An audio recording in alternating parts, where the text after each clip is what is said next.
Welcome back to the series on PCL injuries.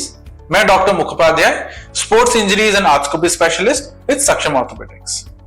बात कर रहे थे पीसीएल इंजरीज के बारे में। हमने जान लिया कि पीसीएल इंजरी हो कैसे सकती है, बट इसके सिम्टम्स क्या होंगे।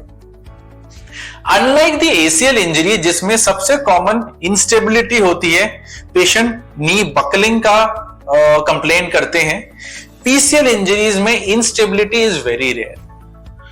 लोअर ग्रेड्स, माइनर ग्रेड्स में it should be a mild pain जो यूजुअली विद एक्सरसाइजेस ठीक हो जाता है। Moderate to severe grade PCL injury में भी patient primarily knee pain, difficulty in squatting, difficulty in cross leg sitting के साथ ही प्रेजेंट करते हैं।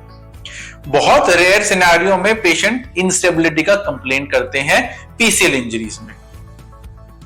पीसीएल इंजरी में कई बार पेशेंट नी कैप के पीछे भी पेन लेके आते हैं बिकॉज ऑफ पैटेलोफेमोरल स्ट्रेन। अगर आपको ऐसे सिम्टम्स हैं, अपने ऑर्थोपेडिक को या फिर स्पेशलिस्ट सर्जन को दिखाइए। Depending upon your examination finding आपको एक्सरे और एमआरआई की जरूरत पड़ेगी। एमआरआई पे भी कई बार होता है कि हमें पीसीएल स्ट्रक्चरली इंटैक्ट दिखता है बट फंक्शनली स्ट्रेच्ड आउट होता है। We do use the MRI to correlate, but PCL की डायग्नोसिस ग्रॉसली क्लिनिकल एग्जामिनेशन और डॉक्टर के इवैल्यूएशन पे निर्भर है and not on what the MRI has reported.